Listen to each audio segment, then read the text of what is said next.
आपके साथ चित्रा त्रिपाठी। मौलानाओं की मौजूदगी में हमारी मौजूदगी है दूर कर रहे हैं ज्यादातर जो हैदराबाद।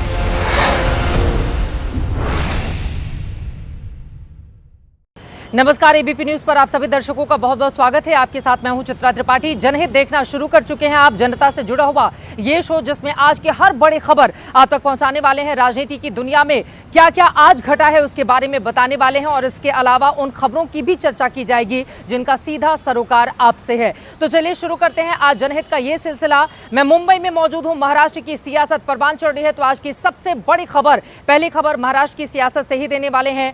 नवाबगिरी को लेकर किस तरह से महाराष्ट्र में भारतीय जनता पार्टी और एनसीपी के नेता आपस में ही अलग अलग बयान दे रहे हैं, इसको लेकर आज की क्या बड़ी खबर सामने आई है। एबीपी न्यूज ने आज एक बड़ा शिखर सम्मेलन यहां पर संपन्न करवाया है। वहां पर नेताओं की ओर से क्या दावे और वायदे किए गए हैं उसके बारे में देंगे आपको जानकारी। इसके अलावा दीपावली को लेकर बड़ी खबर, आपको बता दें दिवाली पर नेताओं के बयानों के बम किस तरह से फूट रहे हैं वो भी जानकारी आप तक पहुंचाने वाले हैं।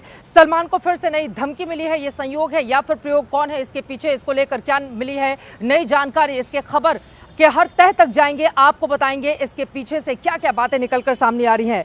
अगली बड़ी खबर जनहित स्पेशल में आपको लेकर चलेंगे एलओसी और वहां पर आतंक को खत्म करने के लिए हमारे वीर जिस तरह से प्रतिबद्ध हैं उनकी दिवाली की तस्वीरें भी आप तक पहुंचाएंगे। और आज 500 सालों के बाद अयोध्या में जिस तरह की रौनक देखने को मिली है छोटी दिवाली के मौके पर, वो अपने आप में अद्भुत रही, अविस्मरणीय रही, अकल्पनीय रही है। जिस तरह की तस्वीरें सामने आई हैं, अयोध्या में श्री रामलला के दर्शन भी कराएंगे और वहां से जिस तरह की तस्वीरें अलग अलग हिस्सों से सामने आई हैं, सरयू घाट में बड़ी आरती की गई है, उसके बारे में भी विस्तार से देंगे आपको जानकारी। तो चलिए सबसे पहले आज की सबसे पहली और बड़ी खबर महाराष्ट्र की सियासत को लेकर देते हैं। आपको बताते चले कि महायुति हो, महाविकास अघाड़ी हो, दोनों एक दूसरे से लड़ने की बजाय अपनी अपने गठबंधन में ही यहां पर लड़ते हुए दिखाई दे रहे हैं, क्योंकि बहुत सारे ऐसे बागी चुनावी मैदान में उतरे हुए हैं या एक पार्टी दूसरी सहयोगी पार्टी के नेताओं से परेशान हो रही है। वहां पर नवाब मलिक को लेकर यहां पर बहुत सारे सवाल हैं। भारतीय जनता पार्टी जो नवाब मलिक पर लगातार तंज कसती रही है, लेकिन अब जब अजित पवार ने उनको उतार दिया है चुनावी मैदान में, तो बीजेपी के लिए कितनी ये असहज करने वाली बात है। अजित पवार के लिए नवाब मलिक जरूरी है या फिर मजबूरी, आज इसको लेकर एबीपी न्यूज के शिखर सम्मेलन में दोनों पक्षों की ओर से किस तरह के दावे किए गए हैं। नवाब मलिक की तूती क्यों इतनी ज्यादा बोल रही है इस चुनाव में, अजित पवार के लिए क्यों बन गए हैं नवाब मलिक जरूरी, उसको बताती हुई हमारी ये रिपोर्ट देखिए।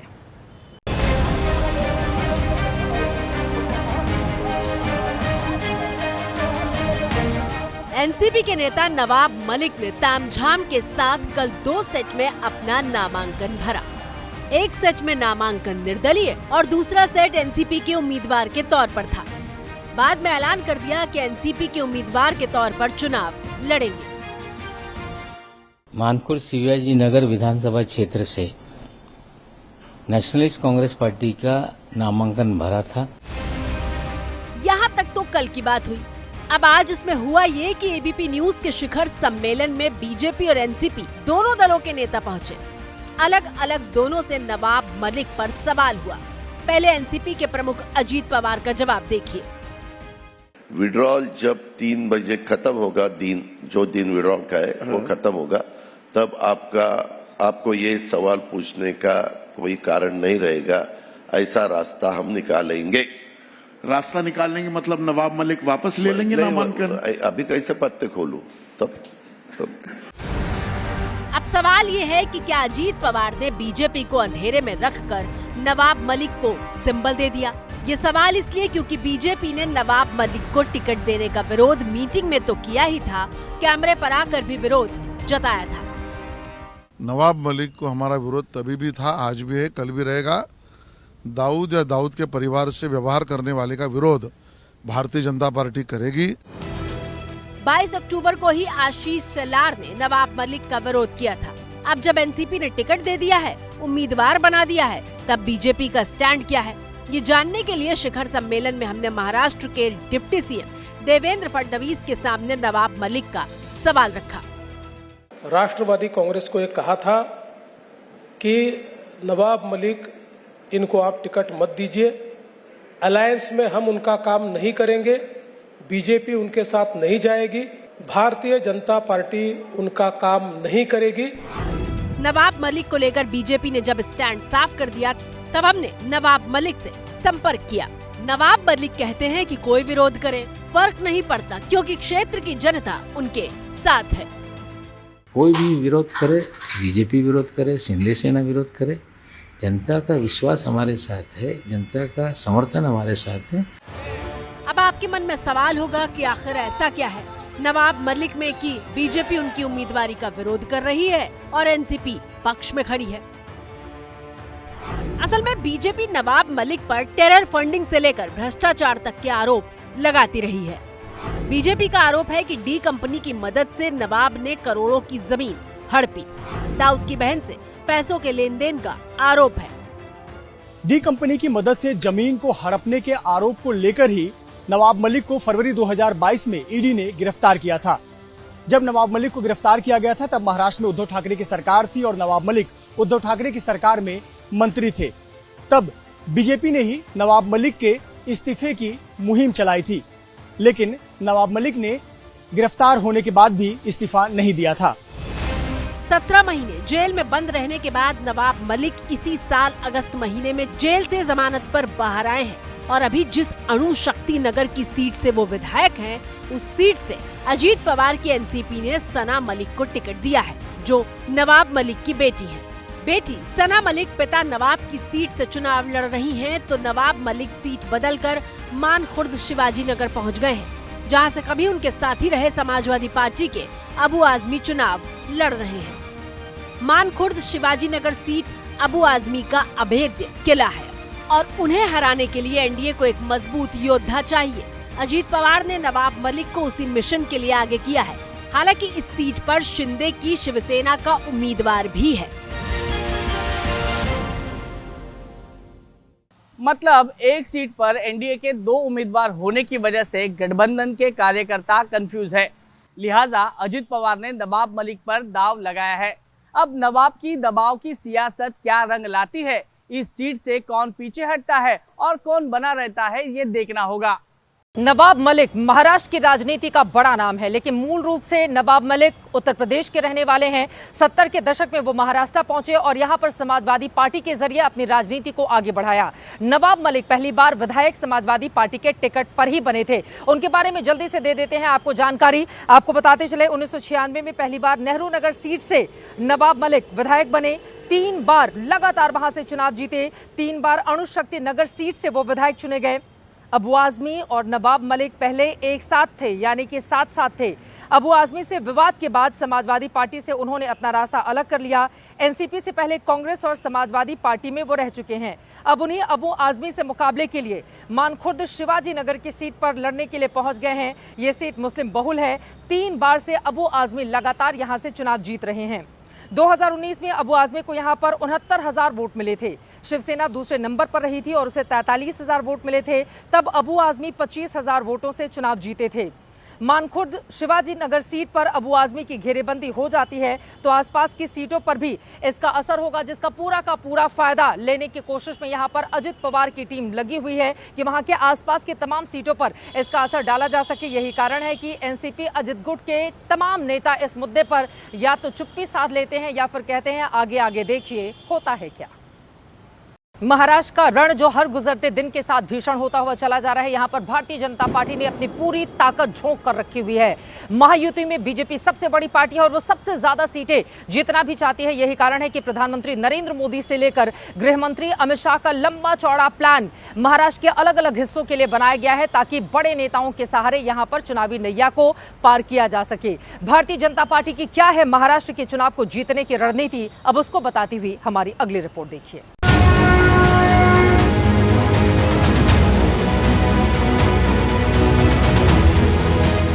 महाराष्ट्र की महाभारत में प्रचार का बिगुल बजाने के लिए पीएम मोदी तैयार है। उत्तर प्रदेश के सीएम योगी आदित्यनाथ के प्रचार के लिए बीजेपी बेकरार है। योगी योगी योगी योगी। गृह मंत्री अमित शाह के प्रचार के लिए पार्टी का पूरा प्लान तैयार है। बीजेपी के दिग्गज नेताओं को प्रचार में उतारने के लिए पार्टी ने पूरा प्लान तैयार कर लिया है। एबीपी न्यूज को मिली एक्सक्लूसिव जानकारी के मुताबिक पीएम मोदी 8, योगी आदित्यनाथ 15, अमित शाह 20, नितिन गडकरी 40 और देवेंद्र फडणवीस 50 रैलियां करेंगे। प्रधानमंत्री नरेंद्र मोदी 4 नवंबर से झारखंड में चुनाव प्रचार की शुरुआत करेंगे। पहले चरण की वोटिंग 13 नवंबर को होनी है, जबकि दूसरे चरण की झारखंड में वोटिंग और महाराष्ट्र का चुनाव 20 नवंबर को होना है। महाराष्ट्र में 5 नवंबर से लेकर 14 नवंबर तक प्रधानमंत्री चुनाव प्रचार करेंगे, क्योंकि 14 नवंबर के बाद प्रधानमंत्री विदेश दौरे पर चले जाएंगे। महाराष्ट्र के चुनाव प्रचार से पहले ही प्रचार का एजेंडा सेट हो चुका है। यूपी में अगस्त महीने में सीएम योगी ने बटोगे और कटोगे वाला जो बयान दिया था, वो बयान सियासी दहलीज पार करके महाराष्ट्र की गलियों में गूंज रहा है। बटोगे तो कटोगे का अर्थ यही होता है कि महाराष्ट्र में जो भाजपा हम लोगों में वाद निर्माण करना चाहती है, अगर हम बट गए, समाज में हो, धर्म में हो, जाति में हो, तो हमारा खिस्सा तो कटने वाला है, क्योंकि भाजपा महाराष्ट्र को लूटेगा। ये इनकी पॉलिसी यही है, बटोगे तो कटोगे और फिर महाराष्ट्र को लूटेंगे, यही कहते आएंगे। पिछले दिनों मुंबई की सड़कों पर बटोगे और कटोगे वाले पोस्टर लगे थे। हालांकि एमएनएस प्रमुख राज ठाकरे इस पर जवाब देने से बचते रहे।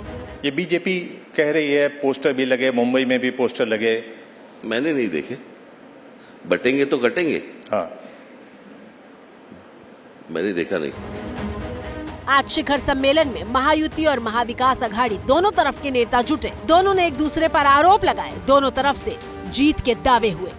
इनसे पूछ लें कि उद्धव ठाकरे की सरकार के समय की 2 योजनाएं बता दें। ऐसी व्यवस्था हमने निश्चित की है, और आप देखेंगी कि महाराष्ट्र का चुनाव परिणाम आने के बाद फिर ईवीएम चिल्लाएंगे। ये महायुति सरकार जो है, इसको मैं महाझूठी सरकार कहता हूं।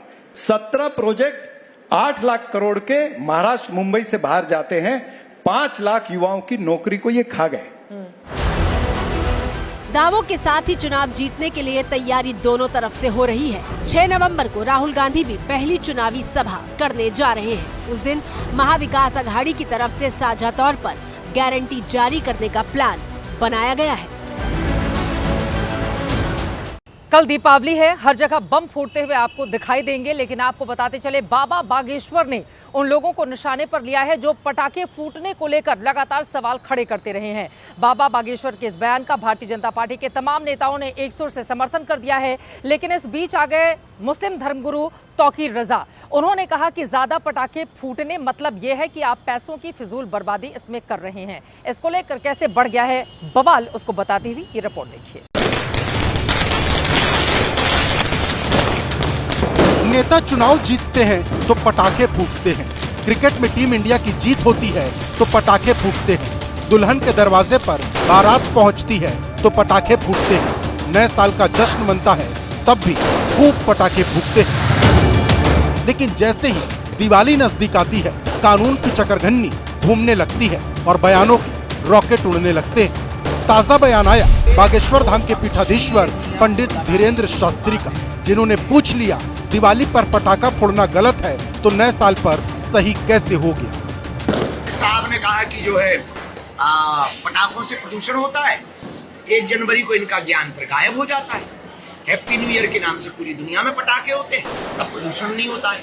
लेकिन दिवाली आती है प्रदूषण होता है, होली आती है तो पानी खराब होता है, और खून खराबा होता है तब नहीं मानते, तब ये स्टेटमेंट नहीं देते, तब ये मांग नहीं करते, तब ये कानून लाने की बात नहीं करते।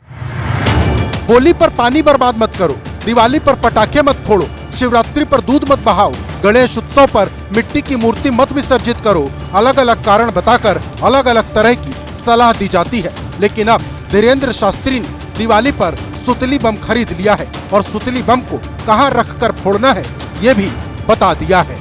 ये 2 पक्षीय नियम लगाने की जो बातें करते हैं, ऐसे लोगों के ऊपर ही हमें सुतली बम रखवाना है। भैया हम तो दिवाली अच्छे से मनाएंगे, सुतली बम खरीद लिया। बाबा बागेश्वर ने सुतली बम का जिक्र किया और उनका बयान रॉकेट की तरह मुस्लिम धर्मगुरु तौकीर रजा के दरवाजे तक पहुंच गया। तर्क ये दिया कि पैसे की बर्बादी मत करो और ज्ञान ये था कि आतिशबाजी उतनी करो जितने में खुशी मिल जाए।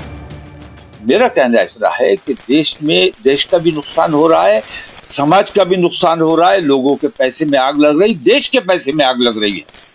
आतिशबाजी खुशी के इजहार के लिए अगर छोड़नी है तो इसलिए छोड़िए कि खुशी का इजहार हो जाए। खुशी का इजहार आप दीपोत्सव करके कर सकते हैं, ज्यादा से ज्यादा रोशनी कीजिए, उससे खुशी का इजहार हो जाएगा। तो पैसे में आग लगाना ज्यादा जरूरी है क्या? मुद्दा जब दूसरों से जुड़ा हो तो ज्ञान देना बहुत आसान होता है। पटाखों की बात जब बकरीद के बकरे तक पहुंची तो मौलाना भड़क गए, इंसान और जानवर के बीच का भेद समझाने लगे। बात होली और दिवाली की हो रही है और जवाब आ रहा है कि बकरीद के जानवरों की हिफाजत ज्यादा जरूरी है या इंसानों की हिफाजत ज्यादा जरूरी है? इंसानों की लिंचिंग कर दो, इंसानों पे बम मार दो, इंसानों को कत्ल कर दो, जानवर बचा लो। दिवाली पर पटाखे न फोड़ने की नसीहत देने पर सिर्फ बाबा बागेश्वर ही नहीं भड़के, बीजेपी के कई नेता और मठ मंदिर के महंत इस नसीहत से उखड़ गए हैं। अभी वो बैन लगाएंगे और जब असली कोहरा पड़ेगा 25 दिसंबर को तो बैन हट जाएगा। 1 जनवरी को जब नया साल मनाएंगे तो खुद से पटाखे छुड़ा के तो बैन हट जाएगा। ये एक साजिशन कहा जा सकता है। और बकरीद पे जब आप देखेंगे नालियों में बिल्कुल लाल रंग का तरल पदार्थ भर रहा होता है। पूरे वर्ष के जितने पटाखे हैं सारी सबसे ज्यादा बिक्री, सबसे ज्यादा उनपे टैक्स 1 जनवरी को होता है। बात पटाखे से शुरू हुई और धर्म पर आ गई। हालांकि दिल्ली सरकार का तर्क है कि पटाखों का त्योहार से कोई लेना देना ही नहीं। दलील देते वक्त दिल्ली सरकार के पर्यावरण मंत्री गोपाल राय ने भगवान राम का उदाहरण सामने रख दिया। प्रभु श्री राम आए थे अयोध्या, उसमें तो पटाखे थे भी नहीं। इन चीजों को, लोगों की जिंदगी बचाना, इस तरह से मेरे ख्याल से सबको समझना चाहिए। त्योहार भी धूमधाम से मनाइए और लोगों की जिंदगी भी बचाइए, यही संदेश है हमारा।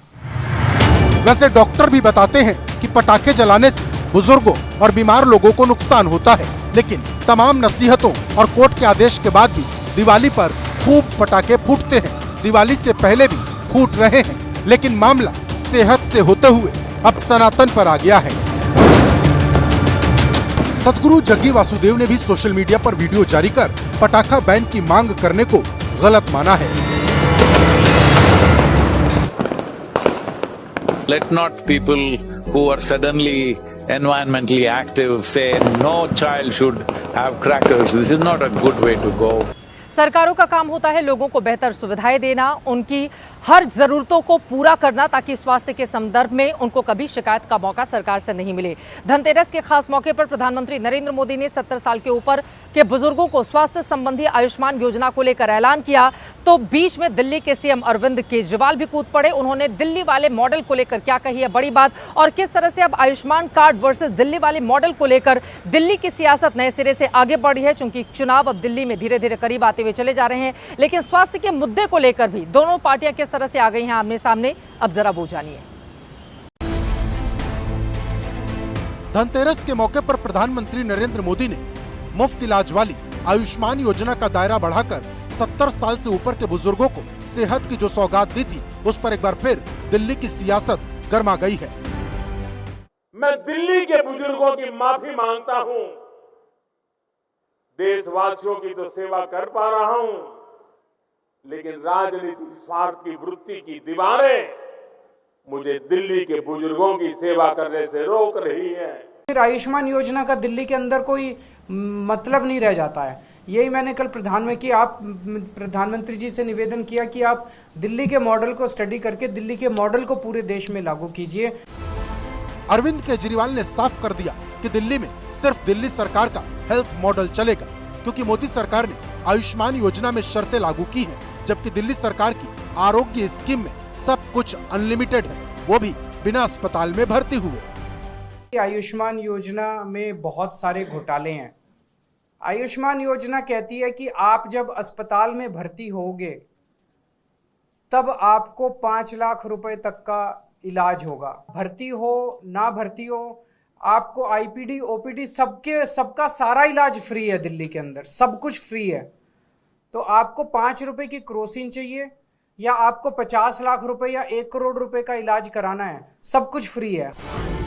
आयुष्मान योजना के लाभार्थियों को 5 लाख रुपए सालाना मुफ्त इलाज की सुविधा दी जाती है, जबकि दिल्ली सरकार के अस्पतालों में दिल्ली वालों के लिए फ्री इलाज की सुविधा है। देश में 35 करोड़ से ज्यादा आयुष्मान कार्ड धारक हैं। सड़क हादसों के पीड़ितों का भी दिल्ली में निशुल्क इलाज किया जाता है। देश के 30,648 अस्पताल इस योजना से जुड़े हैं। दिल्ली आरोग्य कोष के तहत गंभीर बीमारियों में 5 लाख रुपए तक मुफ्त इलाज मिलता है। 7 करोड़ से ज्यादा लोगों को मुफ्त इलाज की सुविधा मिल चुकी है। सरकारी अस्पतालों में जगह न मिलने पर प्राइवेट अस्पताल में इलाज का खर्च सरकार उठाती है। अब बीजेपी ने दिल्ली में आयुष्मान योजना लागू करवाने के लिए हाईकोर्ट का दरवाजा खटखटाया है। 6,500 से ज्यादा टेस्ट रिपोर्ट पकड़ी गई नकली, जिनसे कमीशन चोरी अरविंद केजरीवाल और उनकी सरकार ने खाई है। अरविंद केजरीवाल का स्वास्थ्य मॉडल स्कैम है। अरविंद केजरीवाल के सरकारी अस्पतालों में नकली दवाइयां पकड़ी गई। बहुत दुख की बात रही कि दिल्ली सरकार ने उसको लागू नहीं होने दिया। हमें लगता है कि दिल्ली की बहुत बड़ी आवश्यकता है, इसलिए अभी हम 7 सांसद मिलकर कोर्ट गए हैं। हालांकि दिल्ली अकेला राज्य नहीं है जहां की सरकार ने आयुष्मान योजना पर ब्रेक लगा रखा है। पश्चिम बंगाल में भी ममता बनर्जी सरकार ने भी मोदी सरकार की इस हेल्थ स्कीम पर ब्रेक लगाया हुआ है। दिल्ली में अगले साल चुनाव है, उससे पहले इस पर दंगल शुरू हो चुका है। बड़ी खबर अगली देते हैं आपको। मुंबई पुलिस के पास एक मैसेज आया जिसमें सलमान खान को जान से मारने की धमकी दी गई है। आपको बताते चले, लॉरेंस बिश्नोई गैंग की ओर से लगातार एक के बाद एक धमकियां दी जा रही हैं और पिछले 12 दिनों में ये तीसरी बार है जब इस तरह से सलमान खान को लेकर धमकी भरा मैसेज आया है। 12 दिनों के अंदर 2 आरोपियों को पहले ही गिरफ्तार किया जा चुका है, जिसमें एक कारपेंटर है, दूसरा सब्जी बेचने वाला और कुछ देर पहले तीसरे आरोपी को भी गिरफ्तार किया जा चुका है। लेकिन इसको लेकर बहुत सारे सवाल मौजूदा वक्त में इसी मुंबई में खड़े हो रहे हैं। 18 अक्टूबर, 25 अक्टूबर, 29 अक्टूबर, ये महज सिर्फ 3 तारीख भर नहीं है, ये तारीख एक चैलेंज है मुंबई पुलिस के नाम, क्योंकि बीते 12 दिनों में तीसरी बार सुपरस्टार सलमान खान को धमकी मिली है। सलमान को मुंबई पुलिस कंट्रोल रूम के जरिए फिर से मिली धमकी। धमकी में मैसेज करने वाले ने 2 करोड़ रुपए की मांग की है। धमकी देने वाले ने पैसे नहीं दिए जाने पर जान से मारने की बात कही है। 2 करोड़ की मांग के साथ जान से मारने की धमकी देने वाला कौन है, इसका पता पुलिस लगा रही है। लेकिन इससे पहले की 2 धमकियों की गुत्थी पुलिस सुलझा चुकी है। लॉरेंस के नाम पर 18 अक्टूबर को जिसने धमकी दी थी वो झारखंड का सब्जी वाला था। 25 अक्टूबर को जिसने धमकी दी उसे नोएडा से कल ही गिरफ्तार किया गया था। बार बार की इन धमकियों को पुलिस हल्के में इसलिए भी नहीं ले रही है क्योंकि मामला लॉरेंस बिश्नोई से जुड़ा हुआ है। बिश्नोई गैंग सलमान को धमकी दे चुका है, घर की रेकी कर चुका है, फायरिंग तक करवा चुका है। सलमान खान और लॉरेंस की दुश्मनी कोई निजी नहीं है। 26 साल पहले चिकारा शिकार मामले को लेकर दोनों का विवाद है। दरअसल बिश्नोई समाज चिकारा को पूछता है, जिसके शिकार का आरोप सलमान खान पर है। लॉरेंस गैंग की धमकियों के बाद ही सलमान खान की सुरक्षा बढ़ाई गई है। 12 अक्टूबर को बाबा सिद्दीकी की हत्या को भी सलमान खान और लॉरेंस की दुश्मनी से जोड़कर देखा जा रहा है। फिल्म स्टार को लगातार मिल रही धमकियों के बीच अभिनेता प्रकाश राज ने सलमान का समर्थन किया है। Nobody can threaten another human being like that. And being an artist, if they think he's a vulnerable target, it's very sad, and we as a country should stand with Salman Khan. इसी बीच 24 घंटे में Lawrence gang को खत्म करने की बात कहकर gangster के निशाने पर आए पप्पू यादव ने कहा है कि ना तो वो किसी से डरते हैं, ना किसी लॉरेंस बिश्नोई को जानते हैं। जबकि 2 दिन पहले पप्पू ने केंद्रीय गृह मंत्री से अपनी सुरक्षा बढ़ाने की मांग की थी। लेकिन लॉरेंस के नाम पर धमकियों से पीड़ितों की लिस्ट में एक नया नाम शामिल हो गया है, अभिनव अरोड़ा का। बाल संत के नाम से मशहूर 10 साल के यूट्यूबर अभिनव अरोड़ा की मां की शिकायत पर मथुरा में अनजान शख्स के खिलाफ मामला दर्ज हुआ है। उनके द्वारा शाम को अवगत कराया गया था लगभग 8 बजे कि उन्हें एक अज्ञात नंबर से कॉल आई है और जो अपने आप को बिश्नोई गैंग से जुड़ा हुआ बता रहे हैं। थ्रेटनिंग कॉल आई है। इस पर तत्काल संज्ञान लेते हुए उनकी तहरीर पर अभियोग पंजीकृत कर लिया गया है और जिस नंबर से उनको कॉल आई है उनकी जांच करी जा रही है। लेकिन एक के बाद एक लॉरेंस बिश्नोई गैंग के नाम पर धमकियों के बढ़ते मामलों की जांच पुलिस के लिए सरदर्द साबित हो रही है, क्योंकि ज्यादातर मामलों की जांच में धमकी की वजह सुर्खियां बटोरना या शरारत पाई जा रही है। जम्मू कश्मीर में नापाक ताकत फिर से पैर पसारने की कोशिश में है। आपको बताते कि पिछले कई सालों से लगातार हम देख रहे हैं कि किस तरह घाटी में शांति है, लेकिन ये बात पाकिस्तान में बैठे आतंक के आकाओं को बर्दाश्त नहीं हो रही है। यही कारण है कि वहां पर LOC उस पार 50 से ज्यादा आतंकी शिविरों में मौजूद हैं, जिसको लेकर अब भारतीय सेना ने कर ली है बड़ी तैयारी ताकि वहां पर उसके नापाक मंसूबों को कुचला जा सके। ये रिपोर्ट देखिए।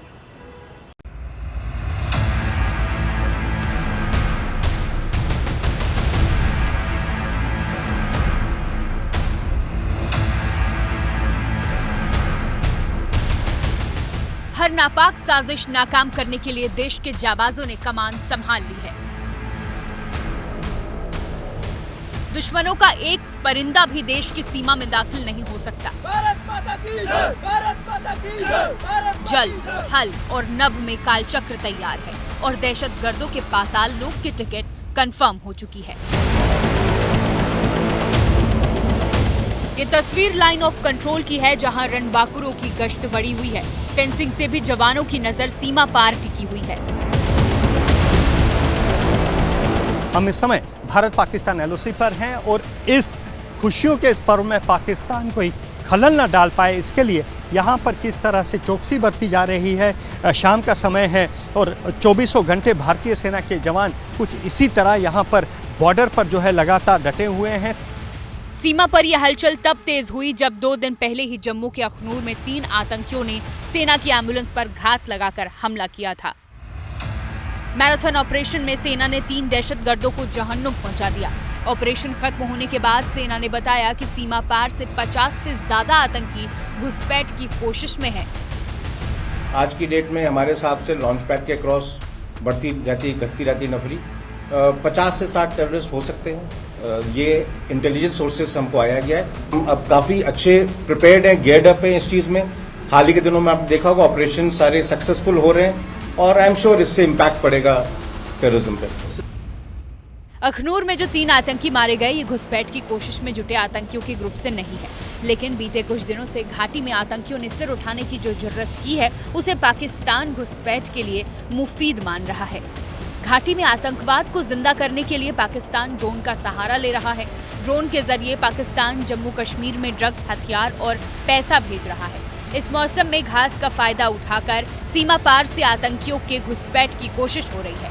बर्फबारी के दौरान भी आतंकी घुसपैठ की फिराक में रहते हैं, लेकिन सीमा पर सेना की तैयारियां 2 कदम आगे की है। जम्मू में एलओसी पर भारतीय सेना ने सर्विलांस ड्रोन की तैयारी कर ली है, ताकि पाकिस्तान की हर नापाक साजिश पर तीसरी आंख से नजर रखी जा सके। आतंकी गतिविधियों को बढ़ावा देने के लिए पाकिस्तान ड्रोन का सहारा ले रहा है, लेकिन ड्रोन भारतीय सेना भी उड़ा रही है। मकसद साफ कि पाकिस्तान की हर गतिविधि पर नजर रखी जा सके। पाकिस्तान जो कि सीमा पार से आतंकियों को भेजने की फिराक में है।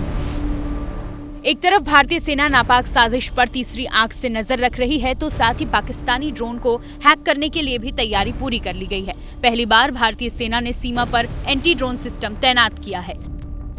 भारतीय सेना ने यहाँ एलओसी पर लगाया है ताकि पाकिस्तान जो ड्रोन वाली साजिश कर रहा है, ड्रोन वाली साजिश रच रहा है, उसका मुंह तोड़ जवाब दिया जाए। ये एक इंडिजिनस सिस्टम है, यानी भारत में बनाया गया है। इसको हम 2 मोड में ऑपरेट करते हैं, ओमनी डायरेक्शनल और यूनी डायरेक्शनल। तो ओमनी डायरेक्शनल मोड में हम इसे 5 किलोमीटर तक की एरिया में कोई भी ड्रोन एक्टिविटी को हम मॉनिटर कर सकते हैं, और एक बार अगर हम उसको पता चलता है ये एनिमी ड्रोन है, तो फिर उसको हम जैम करके उसका कमांड एंड कंट्रोल अपने हाथों में ले सकते हैं। देशवासी शांति और सौहार्द में दिवाली का पर्व मना सके। देश के जाबाज 24 घंटे सीमा पर डटे हुए हैं, अपने घरों से दूर हैं, लेकिन साथियों के साथ वतन के रखवाले सीमा पर ही दिवाली मना रहे हैं, मिठाई खा रहे हैं, पटाखे फोड़ रहे हैं।